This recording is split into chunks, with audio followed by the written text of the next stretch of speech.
The ship dropped out of hyperspace, an ambassador yelling.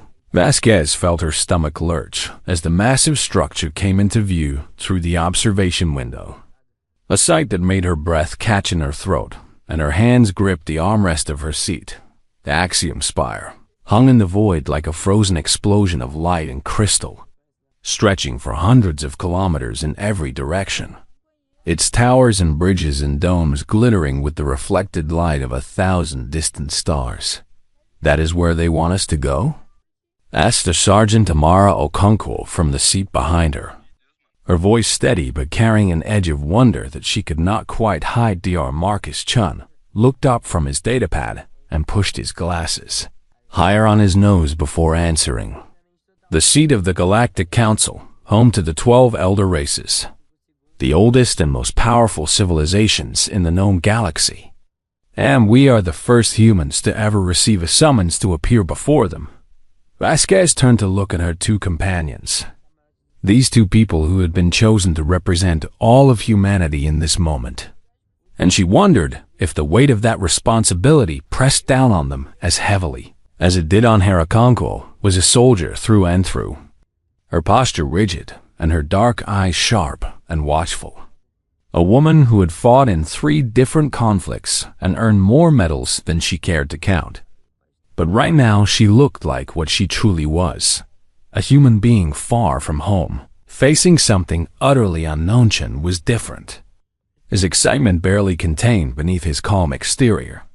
His fingers twitching as if desperate to take notes on everything he saw. A scientist who had spent his entire life dreaming of first contact and now found himself living it. The 3 of them had been chosen carefully by the United Earth government, each one representing a different aspect of what humanity could offer to the galaxy. Diplomacy, knowledge, and strength. Their shuttle moved closer to the spire, and a voice crackled through the communication system, speaking in perfect English that somehow sounded wrong, too precise and too cold. "Human vessel, you will proceed to docking bay 7 and await escort. Do not deviate from your assigned path. Do not attempt communication with any other vessels. Failure to comply will result in immediate termination of your diplomatic status. Friendly welcome." Okonkwo muttered under her breath. Vasquez keyed the response channel and spoke in the calm and measured tone she had practiced for weeks. "Understood. We are proceeding to docking bay 7. Thank you for your guidance." The shuttle pilot, a young woman named Torres, who had volunteered for this mission knowing she might never return home, guided them through the maze of ships and stations that surrounded the spire. Vasquez saw vessels of every shape and size imaginable, some that looked like living creatures and others that seemed to be made of pure energy. Ships that dwarfed their little shuttle the way a whale dwarfs a minnow when they finally docked and the airlock hissed open. 4 beings stood waiting for them. They were tall and thin with skin like polished silver and eyes that glowed with a soft blue light. Their movements graceful and precise as they gestured for the humans to follow. No words were spoken as they walked through corridors that seemed to shift and change around them. Walls that showed glimpses of other worlds and other times. Floors that felt solid but looked like windows into endless depths of space. Chen was taking it all in with wide eyes, his scientific mind racing to understand the technology that surrounded them, while Okonkwo kept her hand near her hip, where a weapon would normally rest. The habit she could not break, even though they had been required to come unarmed. Vasquez focused on breathing, on staying calm, on remembering every lesson she had learned in her 30 years as a diplomat. Finally, they reached a massive door that seemed to be carved from a single piece of some dark and ancient stone, covered in symbols that hurt to look at directly. The door opened without a sound, and they stepped into the council chamber. The space was vast beyond reason. A circular arena that stretched upward into darkness and outward into shadow, with seats and platforms rising in tiers all around them, and on those seats sat beings that defied description. Some were giants of stone and fire. Others were clouds of shimmering gas that pulsed with inner light. Still others were masses of tentacles or swarms of tiny creatures that moved as one, or crystalline structures that chimed softly as they shifted. Thousands of eyes turned toward the three humans who stood in the center of the chamber. Small and soft and fragile-looking, the voice rang out deep and resonant, seeming to come from everywhere at once. The representatives of the species known as humanity will step forward and identify themselves. Vasquez took a breath and stepped forward, her boots clicking against the strange floor. I am Ambassador Yellen Vasquez of the United Earth Government, and I speak for my people. Chun moved to stand beside her. I am Dr. Marcus Chun, Chief Scientist of the Humanity First Contact Initiative. Okonkwo completed the line, her voice strong and clear. Sergeant Major Amara Okonkwo, United Earth Defense Force. A new voice spoke, higher and sharper, dripping with something that sounded very much like contempt. Three representatives for a species that has barely left its birth world. How quaint! Laughter rippled through the chamber, a sound like breaking glass and howling wind and crackling flames all mixed together. But the three humans did not flinch, did not cower, did not look away. High Arbiter Thalvine descended from the highest platform, a being made entirely of living crystal that caught and refracted light in ways that seemed impossible. And when it spoke, the words seemed to form directly in their minds. You have been summoned here to answer for a grave transgression. Your species has awakened something that was meant to sleep forever. A precursor beacon in the outer reaches of what you call the Orion Arm. A device that has been silent for 11 million years. The chamber fell silent. Every being waiting, watching. You will explain yourselves, Thalvine continued, its crystalline form pulsing with cold light. Or your species will be contained, your worlds will be quarantined, and your expansion into the cosmos will end before it truly begins. Ambassador Vasquez looked at her companions, at the soldier and the scientist who stood with her in this moment that would decide the fate of their entire species. She saw no fear in their eyes. She turned back to face the council, squared her shoulders, and spoke. We are happy to explain. But first, you should understand something about humanity. We do not respond well to threats, and we did not come here to beg. The silence that followed was absolute, and somewhere in the darkness above, ancient beings who had not felt surprise in millennia found themselves feeling it now. The council decided to question each human separately, a tactic they had used for thousands of years to find weakness and contradiction in the testimonies of lesser species.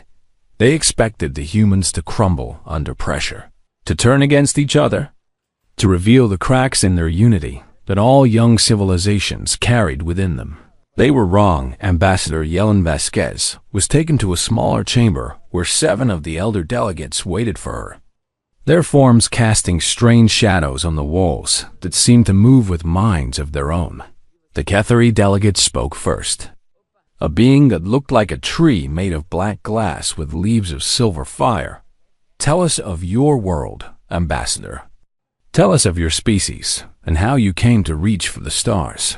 Vasquez sat in the chair they provided, a thing that shifted and molded itself to her body in a way that was deeply unsettling. And she began to speak. Earth is a small world in an ordinary system around an ordinary star. And for most of our history, we did not know there was anything else out there. We thought we were alone in the universe. How primitive, murmured the Valenixi delegate, a swirling mass of purple energy. Perhaps, Vasquez agreed, but our ignorance did not make us weak. It made us fight harder to survive. She told them of the ice ages that had nearly wiped out humanity before civilization even began, of the plagues that had killed half the population of entire continents, of the wars that had brought them to the edge of nuclear annihilation, not once but several times. The delegates listened, and as she spoke, their attitudes began to shift in ways they did not fully understand. You mean to say? The Gathari delegate interrupted. That your species has faced extinction-level events repeatedly, and yet here you stand before us.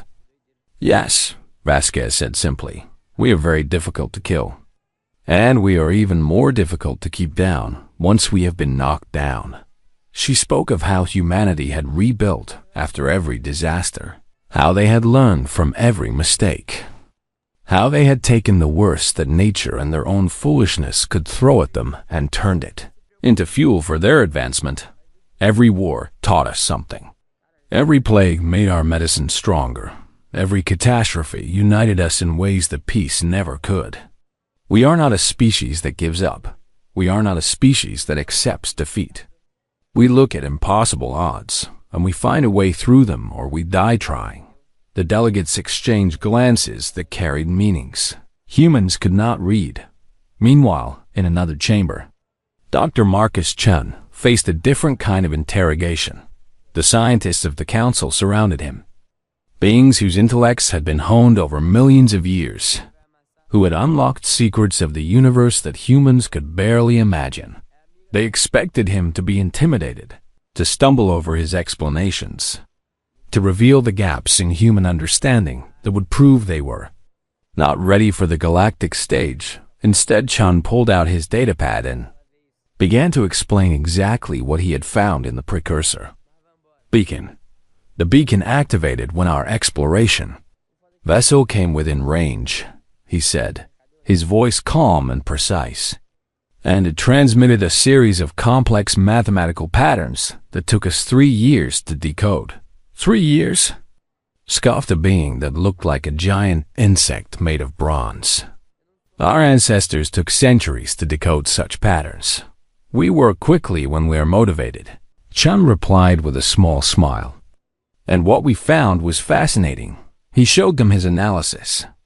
The careful work of thousands of human scientists who had devoted their lives to understanding this alien message. The beacon is not a warning, he said. It is not a distress signal or a marker of territory or any of the things your records claim it to be. The council scientists leaned forward, suddenly very interested. It is a test, Chun continued. A test of a species' ability to persist in the face of adversity, to continue searching for answers, even when those answers seem impossible to find.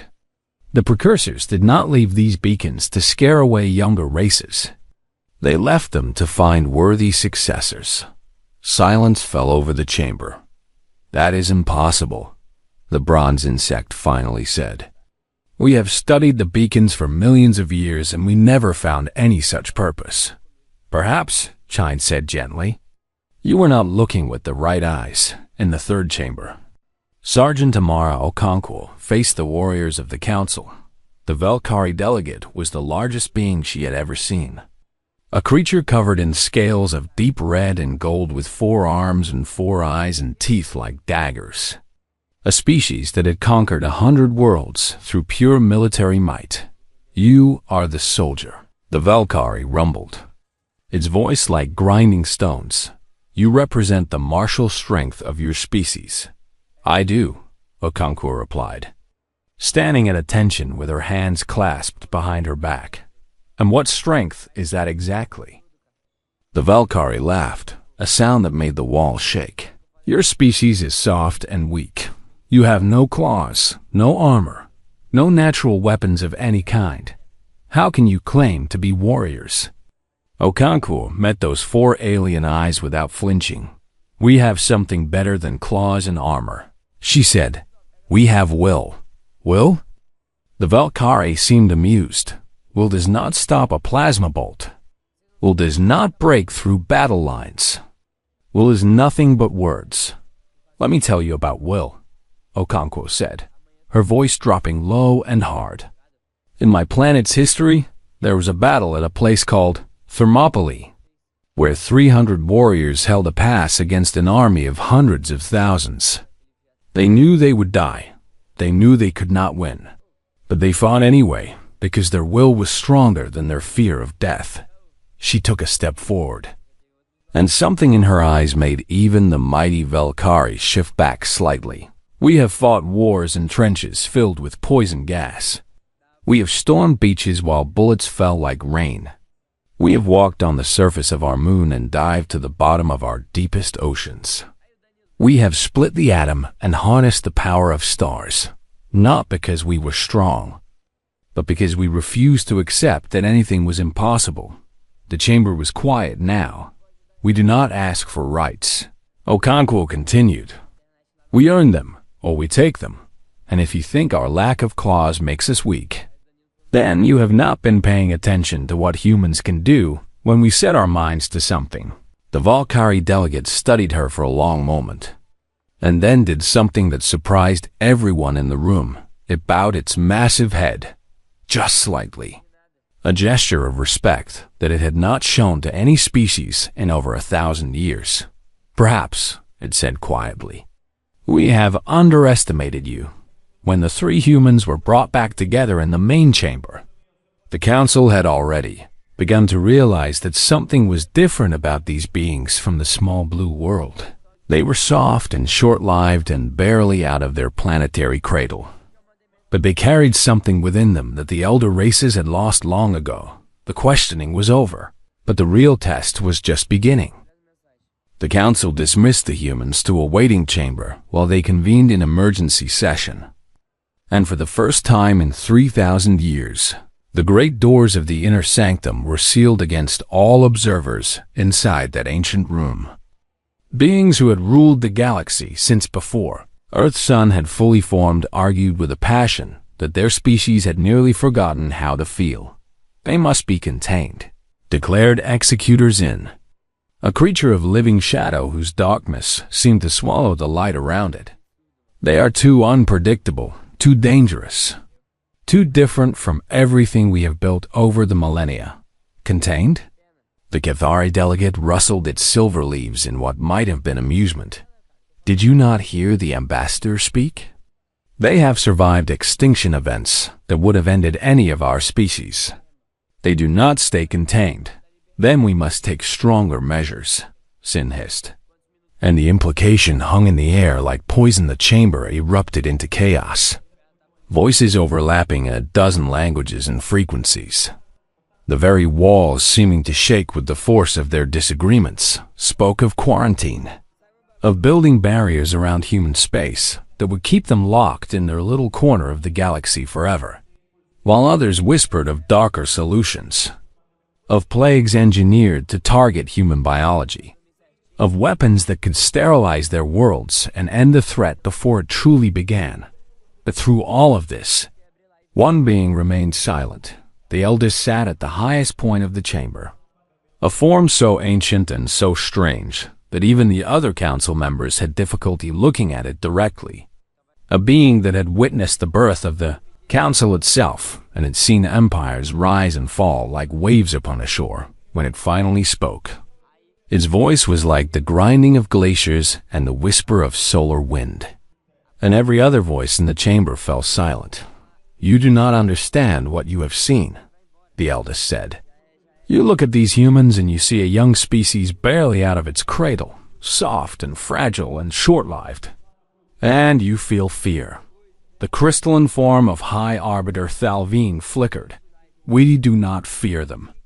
We simply recognize the threat they represent. You fear them, the eldest repeated. And your fear blinds you to the truth that is right before your eyes. The ancient being shifted, and for a moment the chamber seemed to expand into infinity, showing glimpses of times and places that had been old. When the first stars ignited, the precursor beacons were created 12 million years ago by beings so far beyond us that we are to them what insects are to the humans. They seeded these beacons throughout the galaxy, not as warnings or markers, but as tests. Tests of what? Demanded Executors In. Persistence, the eldest replied. The will to continue when all logic dictates surrender. The refusal to accept defeat, even in the face of impossible odds. The precursors understood that this quality is the rarest and most precious thing in the universe. The chamber was utterly silent now. Every being hanging on the eldest's words. In 12 million years. Only 2 species have ever activated a precursor beacon. Just 2 out of the countless billions that have risen and fallen across this galaxy. Who were the first? Asked the Kethari delegate, its voice barely above a whisper. The precursors themselves, the eldest answered. They were the ones who created the beacons.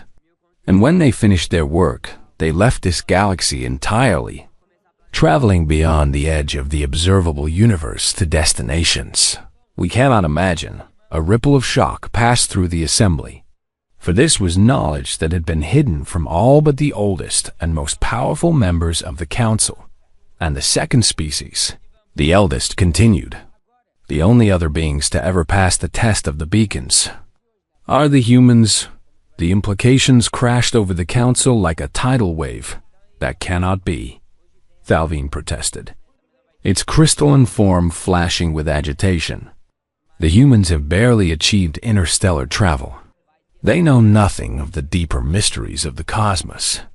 They are children playing in the shallows of a vast ocean.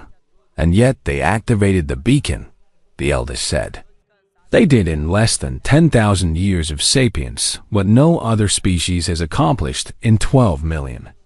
Not because they are smarter than us or stronger than us, but because they simply refuse to stop. The ancient beings seemed to grow larger, filling the chamber with its presence. The beacon does not test intelligence or power or technological advancement.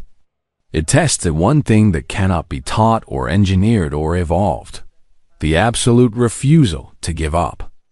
The fire that burns even when there is no fuel left to feed it. What does this mean for us? Asked the delegate whose species had not spoken in the council for 10,000 years.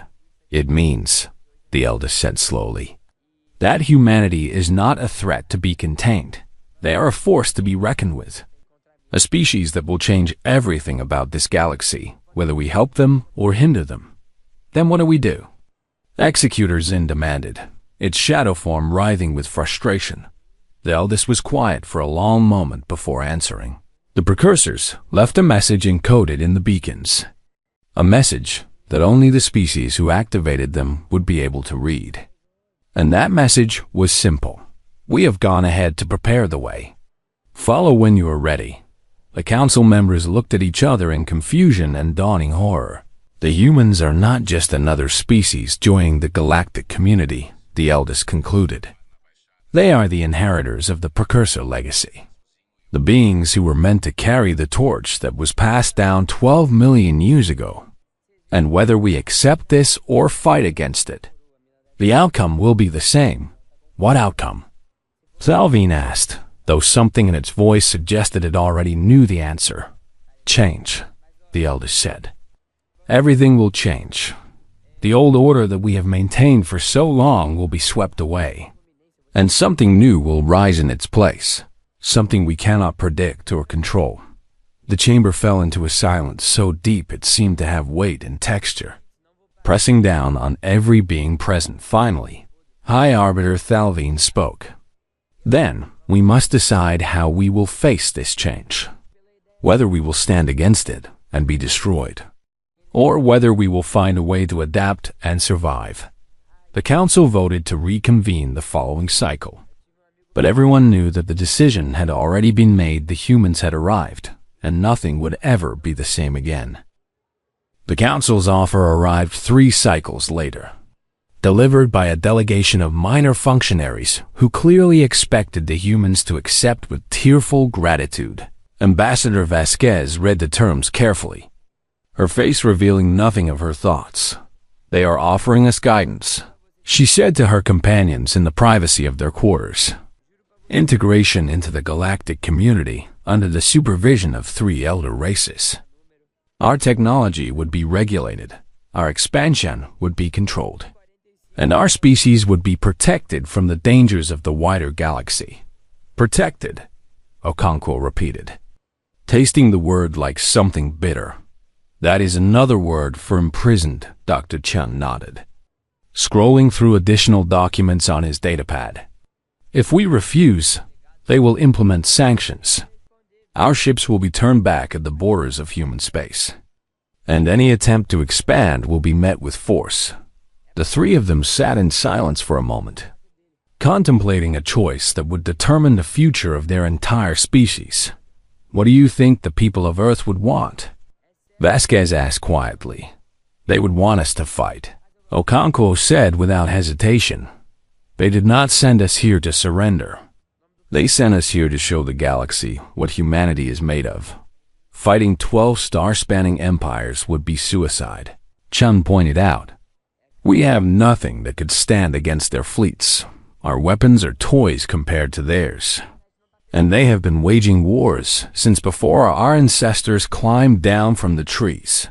I did not say we should fight with weapons, Okonkwo replied, a small smile crossing her face. There are other kinds of warfare. Vasquez looked at her soldier with new appreciation. What do you have in mind? Divide and conquer, Okonkwo said. The Council is not a unified body. It is a collection of species who have their own interests and their own grievances. Some of them have been waiting for a chance to challenge the elder races for millennia. The minor species, Chun said, understanding dawning in his eyes. There are hundreds of civilizations who have no voice in the Council, who chafe under the restrictions placed on them by the elder races. Exactly. Okonkwo nodded. We do not need to defeat the Council. We just need to make them realize that fighting us would cost more than accepting us. The next morning, Ambassador Vasquez stood before the Council and delivered humanity's answer. We thank the Council for its generous offer, she said, her voice carrying to every corner of the vast chamber. But we must respectfully decline both options presented to us. A murmur of shock rippled through the assembly. You decline? High Arbiter Thalvin's crystalline form pulsed with surprise and something that might have been anger. You are not in a position to decline. The Council has spoken and the Council's word is law. With respect, Vasquez replied. The Council's word is law for those who accept its authority. Humanity has never accepted that authority, and we do not intend to start now. This is outrageous. Executors in shadow form writhed with fury. You are a species of barely evolved primates from a backwater system. You have no right to challenge the order that has maintained peace in this galaxy for 300,000 years. And yet here we stand, Vasquez said simply. Challenging it. She let that sink in before continuing. We are not asking for war. We do not want conflict. What we want is negotiation. Real negotiation between equals, not the terms of surrender dressed up in pretty words. And what could you possibly offer in negotiation? Thalvin demanded. Vasquez smiled, and it was a smile that made several delegates uncomfortable in ways they could not explain. Dr. Chun, would you care to share your findings? Chun stepped forward and activated a holographic display that appeared in the center of the chamber, showing complex equations and data streams that made even the most advanced Council scientists leaned forward with interest. As I explained during my testimony, the precursor beacon contained a test, but it also contained a reward for those who passed that test. The beacon transmitted a complete database of precursor technology to our vessels. Technology that your Council has been searching for since its founding. The chamber exploded into chaos. That is our technology by right, shouted one delegate. The precursors were the ancestors of the elder races. Their legacy belongs to us. The precursors left their legacy for whoever could activate the beacons, Chun replied calmly. That was us, not you, and according to the data I have analyzed, there is a very good reason why none of the elder races ever managed to activate a beacon in 12 million years. He paused, letting the tension build. The beacons were designed to be immune to the approaches favored by your species. They required a way of thinking, a way of persisting through failure after failure after failure, that the elder races have lost over the millennia of your success and expansion. What are you saying? Thalvin asked, his voice dangerously quiet. I am saying that the precursors did not want their technology to fall into your hands. Chun said. They wanted it to go to someone new, someone with fresh eyes and fresh ideas, someone who had not grown complacent with power, while Chun revealed his bombshell. Sergeant Okonkwo had been busy in other ways. She had requested and been granted permission to observe the military installations of the Axiom Spire, a request that the council had approved because they wanted to show the humans how outmatched they truly were. What they did not know was that Okonkwo had spent her time not being intimidated, but making contacts. She found the Valkyrie warriors, who had been assigned to guard her, and instead of fearing them, she treated them as fellow soldiers. Speaking their language of honor and duty and sacrifice, she discovered that the Valkyrie had long resented their role as enforcers for a council that gave them no voice in its decisions, that they were warriors without a war, soldiers without a cause worth dying for. Your council used you to conquer and suppress, she told their commander, a massive warrior named Krethex, but they never respected you as equals, never gave you a seat at the table you fought to build. This is known to us, Krethex rumbled, but what can be done? We are bound by ancient treaties. Treaties can be renegotiated, Okonkwo said. Alliances can be forged. Humanity may be small now, but we grow quickly, and we never forget those who stood with us when we needed allies.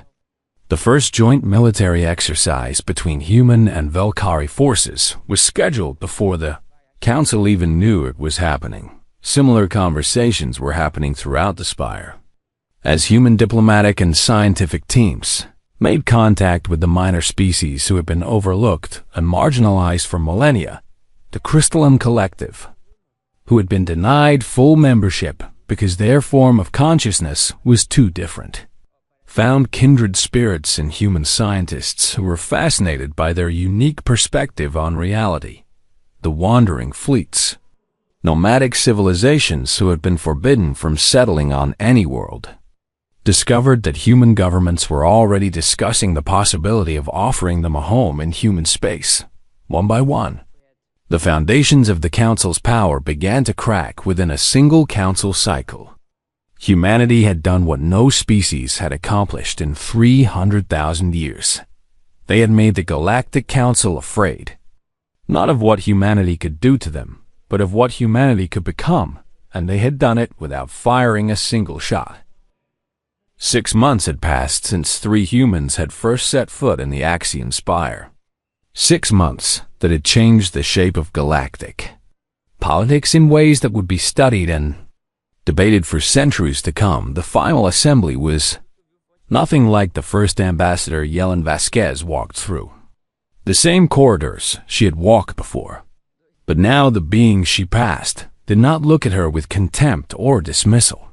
Now they stepped aside with gestures of respect, and some even bowed their heads as she passed. Dr. Marcus Chun walked beside her, his datapad finally put away, his eyes bright with the satisfaction of someone who had seen the impossible become possible. Sergeant Amara Okonkwo completed their trio, and behind her walked a honor guard of Valkyrie warriors who had chosen to stand with humanity in this moment of triumph. They entered the great chamber and found it transformed. The same tiers of seats rose around them.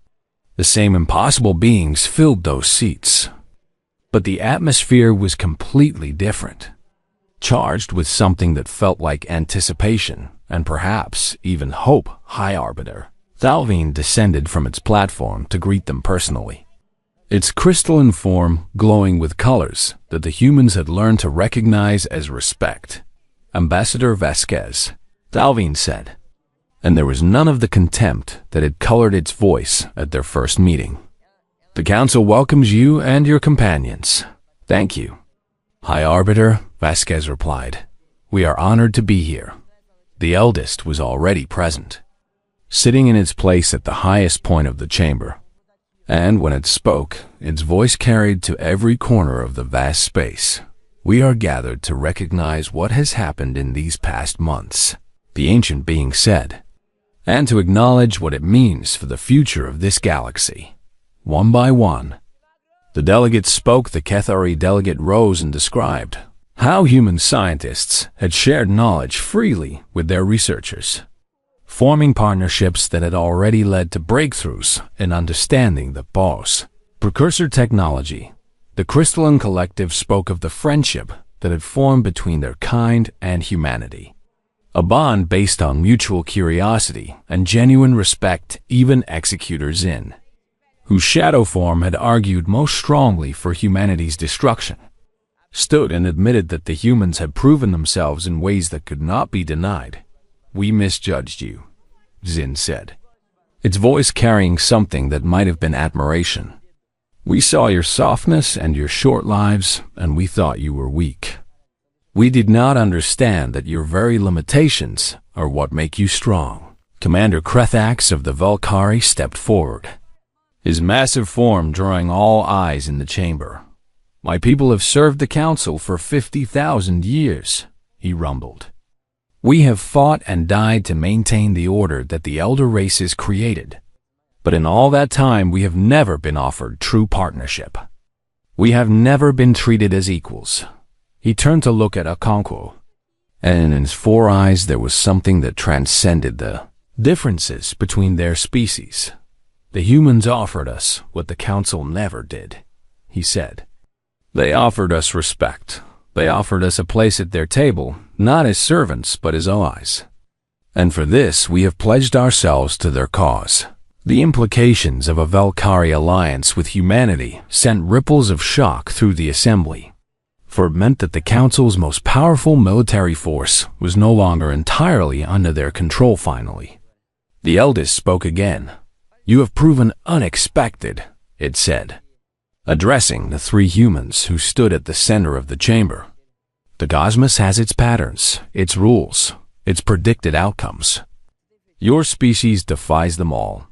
Ambassador Vasquez stepped forward, feeling the weight of the moment but refusing to be crushed by it.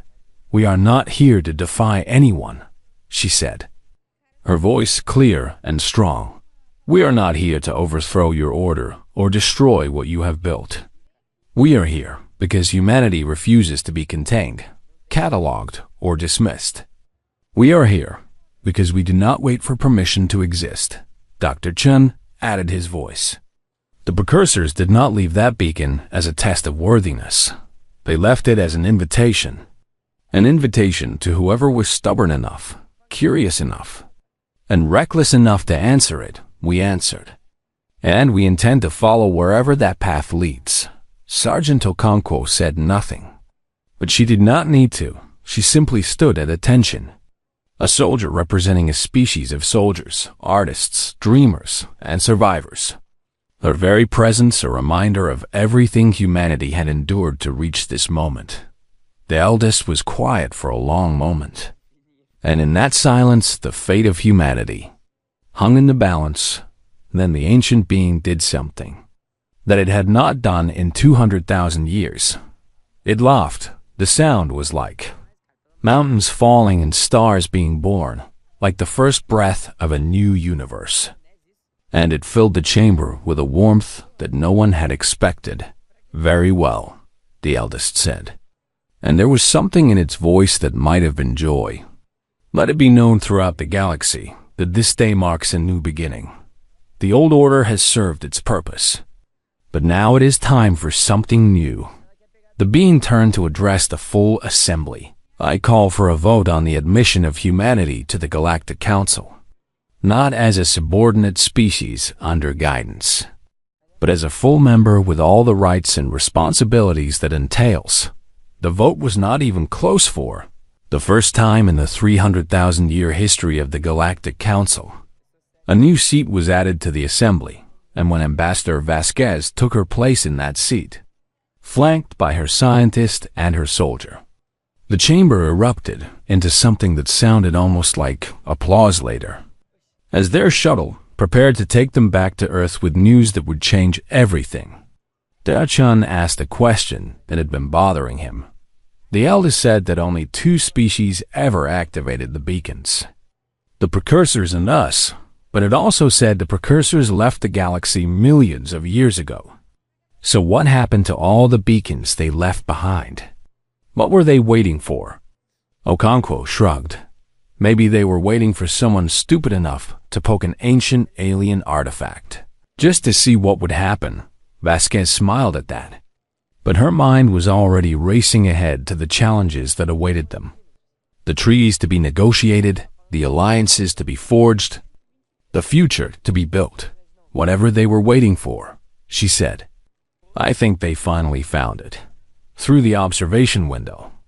The Axiom spire grew smaller and smaller until it was just another point of light among the countless stars.